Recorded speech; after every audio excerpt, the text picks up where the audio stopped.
시간 함께 예배 자리에 나오신 성도님들 그리고 또 영상으로 함께 하시는 성교회 모든 가족 여러분 사랑하고 축복합니다. 함께 인사하도록 하겠습니다. 주님의 도우심을 구합시다. 주님께서 우리의 강함이 되어주십니다. 네, 주님께 도우심을 구할 때 예수님께서 하나님께서 우리의 강함이 되어주시기를 소망하며 함께 예배하는 또 말씀과 기도로 승리하는 우리 모든 성도님들 되시기를 축복합니다. 네, 역사상 가장 강한 군대를 가지고 있었다라고 평가되는 왕이 누구인지 생각해보면 여러 가지 의견이 있을 수 있지만 징기즈칸이라고 하는 왕을 뽑는 사람이 많을 것입니다. 그는 역사상 가장 강력하다라고 평가받는 군대로 가장 넓은 제국 중에 하나를 건설했던 사람이기 때문입니다. 그렇다면 역사상 가장 많은 아내를 둔 왕은 누구일까요? 그건 바로 솔로몬일 것입니다. 논란의 여지가 있긴 하지만 솔로몬이 두었던 아내는 1000명에 가까웠다라고 하고 있는 말씀을 우리는 확인할 수 있습니다. 그리고 역사상 가장 부자라고 평가받는 왕은 이름도 생소하시겠지만 14세기 아프리카 말리 제국의 황제였던 만사무사라고 하는 왕이라고 합니다. 만사무사라고 하는 왕이 있다고 합니다. 당시 말리 제국에서 전 세계의 금의 50%에 달하는 금이 채굴되었다라고 합니다. 그래서 그가 가졌던 재산을 현재의 가치로 환산했을 때 이 시대에서도 현재에서도 가장 부자일 것이다 라고 불리고 있는 사람이 바로 만사무사라고 하는 사람이라고 합니다. 강한 군대와 여자 그리고 돈, 많은 재물 이런 것들을 추구하는 여러 전형들의 왕들이 있습니다. 그런데 오늘 성경을 보면 하나님께서는 이 왕들에게 말을 많이 두지 말라라고 하는 말씀을 볼 수 있습니다. 그래서 말을 많이 두지 말고 은금을 많이 쌓지 말며 아내를 많이 두지 말라라고 신명기 17장 16절 17절 말씀에 기록하고 있는 것을 우리는 볼 수 있습니다. 여기서 말을 많이 두지 말라라고 하는 것은 군사력을 키우지 말라는 것이고 재물을 의지하는 마음을 버려라라고 말씀하는 것입니다. 그리고 이런 하나님의 명령 아래 거의 모든 나라를 통치하는 통치자들이 추구하는 것과 하나님의 명령이 다르다라는 것을 우리는 우리의 생각으로도 알 수 있습니다. 그렇게 하나님께서 명령하시는 왕의 모습과 우리가 추구하는 왕의 이상은 전혀 다르다라는 것입니다. 오늘 본문 7절 말씀을 보면 하나님께서는 다윗의 입을 벌려 곧 왕이 될 솔로몬에게 말씀하고 있습니다. 7절 말씀을 함께 보겠습니다. 그가 만일 나의 계명과 법도를 힘써 준행하기를 오늘과 같이 하면 내가 그의 나라를 영원히 견고하게 하리라 하셨느니라. 아멘. 나의 계명과 법도를 오늘과 같이 힘써 준행하라 라고 말하고 있다는 것입니다. 오늘과 같이 힘써 준행하라 라고 하셨는데 여기서 말하는 오늘이라고 함은 다윗의 시대를 말하는 것입니다. 그렇기에 오늘과 같이 힘써 준행하라 라는 말은 다윗과 같이 힘써 준행하라 라는 말로 들을 수 있다라는 것입니다. 또 본문에 나오는 계명과 법도라는 것은 하나님께서 이스라엘 백성들에게 하신 명령을 말씀하는 것입니다. 이 말은 나의 명령을 다윗처럼 힘써 지켜 행하라 라고 말씀하시는 하나님의 음성이라고 들을 수 있는 것이라는 것이죠. 앞서 살펴본 것 같이 하나님의 명령 중에는 세상이 추구하는 것과는 다른 것들이 있습니다. 말을 많이 두지 말며 은금을 쌓아두지 말며 많은 여자를 두지 말라. 세상의 왕으로서의 모습으로 보았을 때 명예, 여자, 재물 이런 것들이 없다고 한다면 훌륭한 왕이라고 생각할 수 없겠지만 하나님의 명령에 순종하는 훌륭한 왕이라고는 볼 수 있을 것입니다. 오늘 우리에게도 하나님께서는 세상이 추구하는 것과 다른 것을 추구하라고 말씀하고 계시는 것이죠. 나의 명령을 다윗처럼 힘써 지켜 행하라 라고 하시는 그 말씀을 우리가 지켜야 한다는 것입니다. 그렇게 할 때 우리는 아름다운 땅을 누리게 된다라고 말씀하고 계시는 것입니다. 하나님의 명령을 다윗처럼 힘써 지켜 행하는 것은 어떻게 행동을 하는 것일까요? 어떤 사람들은 성경에 기록된 말씀을 토시 하나 틀리지 않고 그대로 순종하는 것이 하나님의 말씀에 순종하는 것이다 라고 생각합니다. 왜냐하면 성경은 기록된 하나님의 말씀이기 때문입니다. 그렇다면 성경에 기록된 대로 사는 것이 무조건 옳다라고 말할 수 있는 것일까요? 우리가 알고 있는 가장 큰 예로 술을 취하지 말라라고 하는 성경의 구절이 있습니다. 이 구절에 따르면 술은 마음껏 마시되 취하지만 않으면 된다라고 생각하고 열심히 술을 마시는 사람들이 있을 수 있습니다. 그런 사람들에게 술 마시지 말라가 아니고 취하지 말라고 했다. 나는 취하지 않았다. 그렇기 때문에 성경 말씀에 하나님의 말씀에 순종한 것이다 라고 말하는 사람들도 있을 수 있다는 것입니다. 성경에 기록된 것을 문자 그대로 보는 것이 아니라 당시의 상황과 현재의 상황을 비교하며 올바르게 순종할 수 있어야 한다는 것입니다. 또 어떤 사람들은 하나님의 명령을 다윗처럼 힘써 지킨다라는 말을 다윗과 같이 즉각 순종하고 명령을 단 하나도 거역하지 않고 모두 지키는 것이다라고 생각하는 사람도 있을 것입니다. 거역하지 않고 순종하는 것, 그것도 바로 하나님의 말씀에 하나님의 명령에 순종하는 것이라고 볼 수 있습니다.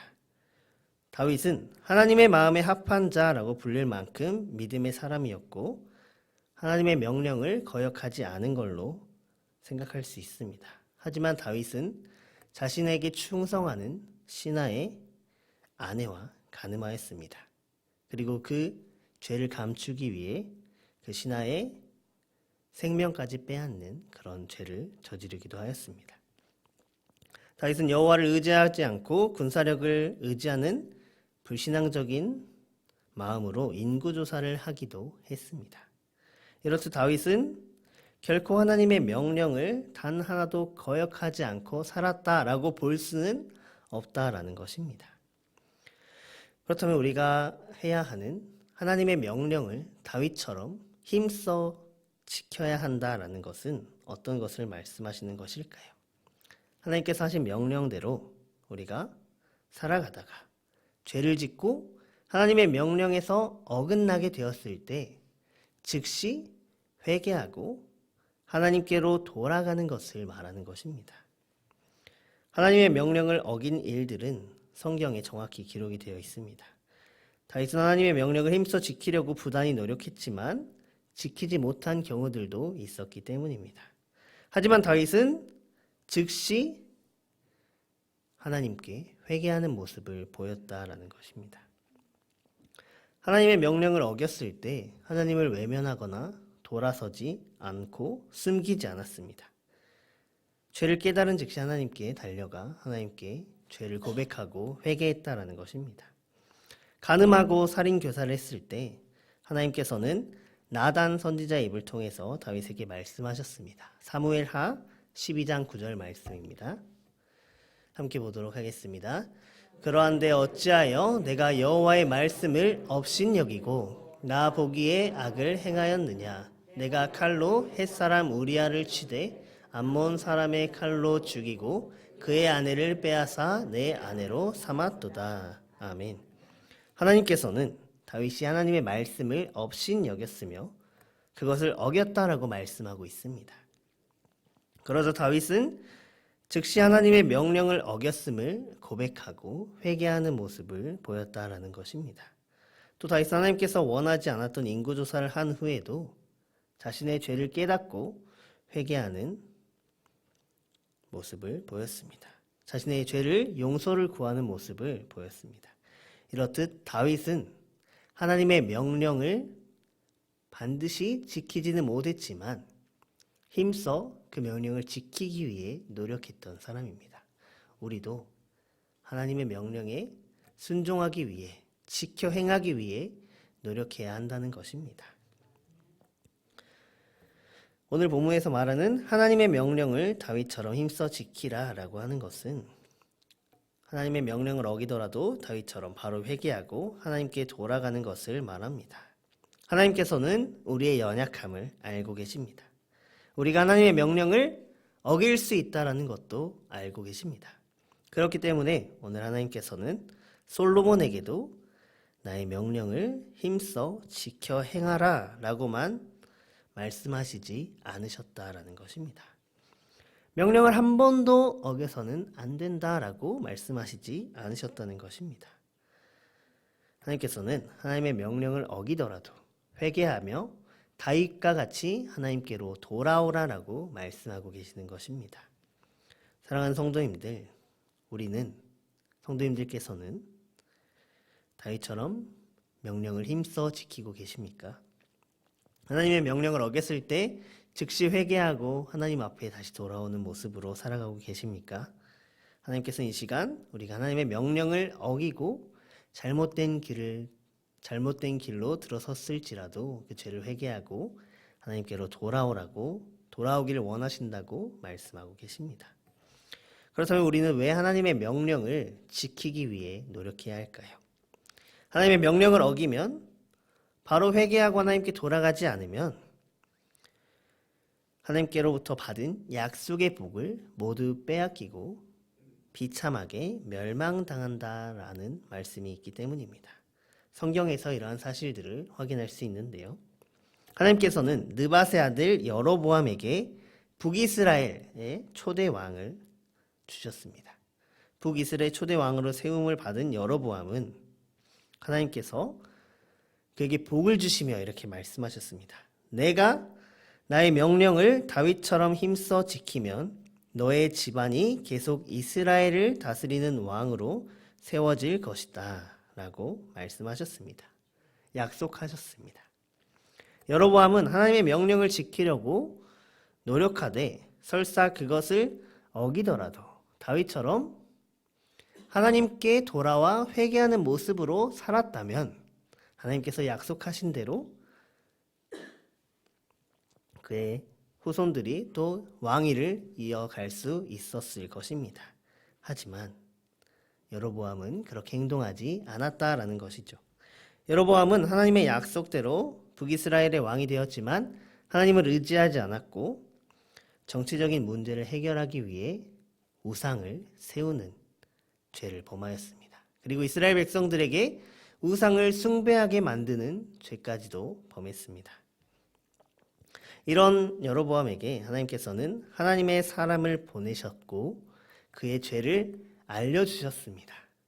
나의 죄를 알게 되었을 때 여로보암은 그때에서라도 하나님께 돌아가고 회개했으면 되었을 것입니다. 하지만 여로보암은 그렇게 하지 않았고 그 죄의 결과 하나님으로부터 받은 복을 빼앗기고 멸망당하는 결과를 얻게 되었습니다. 열왕기상 14장 10절로 11절 말씀을 함께 보겠습니다. 그러므로 내가 여로보암의 집에 재앙을 내려 여로보암에게 속한 산에는 이스라엘 가운데 메인 노인자나 다 끊어버리되 거름더미를 쓸어버림같이 여로보암의 집을 말갛게 쓸어버릴지라. 여로보암에게 속한 자가 성읍에서 죽은즉 개가 먹고 들에서 죽은즉 공중의 새가 먹으리니 이는 여호와께서 말씀하셨음이라 하셨나니. 아멘. 우리가 함께 본 말씀처럼 하나님의 심판이 임했다라는 것을 확인할 수 있습니다. 하나님의 말씀을 지키지 않았을 때 이렇게 온 가족이 멸망을 당하는 하나님의 심판이 임하게 된다는 것입니다. 멸망의 시작은 여로보암의 아들인 아비야였습니다. 아비야가 병들기 시작했고 그렇게 아들이 죽어가는 모습을 여로보암은 지켜보기만 할 수밖에 없었습니다. 함께 예배드리는 우리 성도님들, 부모된 입장에서 아이들이 아플 때 지켜보시는 마음이 얼마나 힘들고 고통스러운지 제가 아직 부모가 아니어서 잘 모르겠지만 성도님들은 잘 아실 거라고 생각합니다. 그 마음을 여로보암이 느꼈을 것입니다. 하지만 여로보암은 끝까지 하나님께 돌아가지 않았고 결국 아비야는 목숨을 잃게 되었다라는 것입니다. 그 뒤에 2년 후에 여로보암도 병에 걸려 죽게 되었고 그 뒤를 이어 다른 아들인 나답 또한 왕위를 이어받게 되지만 반란이 일어나서 죽게 되었다라는 것입니다. 여로보암의 남은 모든 가족들이 하나님의 심판을 받아 불과 2년 만에 온 집안이 붉은 피로 물드는 그런 멸망을 겪게 되었다라는 것입니다. 하나님의 명령을 어긴 죄가 이렇게 크고 비참하고 끔찍한 결과라는 것입니다. 이런 결과를 우리가 얻지 않으려면 우리는 하나님의 명령을 다윗처럼 힘써 지키고 행동해야 한다는 것이죠. 어떻게 하면 우리가 이렇게 다윗처럼 바로 회개하고 하나님의 명령에 순종하며 살아갈 수 있을까요? 그렇게 하기 위해서는 하나님의 인자하심을 신뢰해야 한다고 말씀하고 있습니다. 시편 32편 10절 말씀을 함께 보겠습니다. 악인에게는 많은 슬픔이 있으나 여호와를 신뢰하는 자에게는 인자하심이 두드리로다. 아멘. 그렇습니다. 하나님께서 하나님의 명령을 다윗처럼 힘써 지켜 행하는 방법은 바로 하나님의 인자하심을 신뢰하는 것입니다. 이 말씀은 다윗을 통해 기록된 하나님의 말씀으로 하나님의 명령을 어긴 사람들에게 회개를 촉구하는 노래라고 우리가 볼 수 있습니다. 말씀에 따라서 악인에게는 슬픔이 있는 반면 하나님을 신뢰하는 자에게는 하나님의 인자하심이 두른다라고 하는 것을 볼 수 있습니다. 하나님을 신뢰하는 자들이 믿는 하나님은 인자하심을 주시는 분이십니다. 그리고 인간을 향한 사랑과 긍휼하심이 자비가 충만하신 분이십니다. 우리가 하나님을 의지하고 신뢰하며 나아갈 때 하나님께서 우리에게 그러한 복들을 주신다는 것입니다. 회개하지 않는 자들에게는 많은 슬픔이 있지만 하나님께서 인자하시다라는 것을 신뢰하며 나아가는 우리에게는 죄를 회개하며 나아가는 우리에게는 하나님의 사랑이 가득 임하게 된다는 것입니다. 하나님께서 자비와 사랑과 긍휼의 마음으로 그 죄를 용서해 주신다라는 것입니다. 하나님께서 오늘 우리에게 하나님의 인자하심을 신뢰하라라고 말씀하시면서 하시는 말씀이 바로 다윗처럼 하나님의 명령을 지켜 행하라라고 말씀하시는 것입니다. 가장 먼저 죄를 지었던 인류는 바로 하나님께서 최초에 만드셨던 아담과 하와였습니다. 그들도 하나님과 함께 에덴 동산에 거하며 살았지만 하나님께서 먹지 말라 하신 선악과를 따먹었고 그렇게 하나님께서 너희가 무엇을 하고 있느냐라고 물으셨을 때 하나님께 회개하지 않았습니다. 그 결과 에덴 동산에서 쫓겨나는 결과를 맞이하게 되었습니다. 이 시간 우리는 하나님께서 우리의 죄를 깨닫게 하실 때, 우리의 죄를 알게 하실 때 하나님께서 솔로몬에게 또 다윗에게 말씀하셨던 것처럼 회개하며 하나님께 돌아갈 수 있는 그런 마음을 가져야 한다는 것입니다. 그렇게 우리가 하나님의 말씀대로 하나님의 인자하심을 신뢰할 때 하나님의 명령을 다윗처럼 힘써 지켜 행할 때 하나님께서 우리에게 복을 허락하여 주실 것입니다. 하나님께서 우리에게 약속하신 약속의 땅을 받을 수 있을 것입니다. 하나님께서 오늘 이제 본문 8절 말씀을 통해서 말씀해 주십니다. 역대상 28장 8절 말씀을 함께 보시겠습니다. 이제 너희는 온 이스라엘 곧 여호와의 회중이 보는 데에서 우리 하나님이 들으시는 데에서 너희 하나님이 여호와의 모든 계명을 구하여 지키기로 하라. 그리하면 너희가 이 아름다운 땅을 누리고 너희 후손에게 끼쳐 영원한 기업이 되게 하리라. 아멘. 온 이스라엘 곧 여호와의 회중이 보는 데서 우리 하나님이 들으시는 데서 우리 하나님 여호와의 모든 계명을 지키기로 약속하고 그대로 행할 때 우리뿐만 아니라 우리 후손에게도 복을 주시는 하나님을 기억하면서 나아가시기를 소망합니다. 하나님의 명령을 어기더라도 하나님께서는 우리에게 그 죄를 알려주십니다.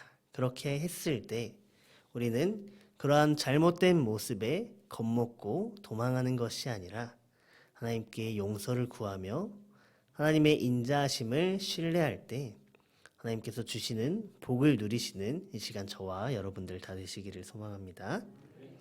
하나님께 잘못을 고백하며 다시 하나님의 말씀으로 살아갈 때 승리함을 누리는 저와 여러분들 되시기를 소망합니다.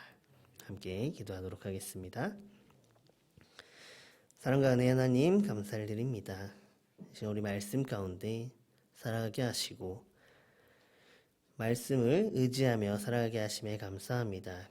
우리는 연약하여 죄를 범할 수 있지만 하나님께서 우리의 강함이 되어주시고 우리가 하나님의 말씀을 의지하고 신뢰하며 나아갈 때 우리가 죄 가운데 있더라도 다시금 하나님 앞에 돌아올 수 있는 기회를 허락하여 주심에 감사를 드립니다. 우리가 우리의 죄를 인정하고 하나님의 인자하심을 신뢰하며 살아갈 때 긍휼의 하나님, 자비의 하나님, 사랑의 하나님께서 우리에게 약속하신 복을 허락해 주심을 기대하고 소망하며 나아가게 하여 주시옵소서. 그렇게 하나님의 복으로 말미암아 승리함을 누리고 기뻐함을 누리며 살아갈 수 있는 우리 모든 서원교회 성도들 다 되게 하여 주시옵소서. 아버지 하나님, 이 시간 예물을 올려드리는 손길이 있습니다.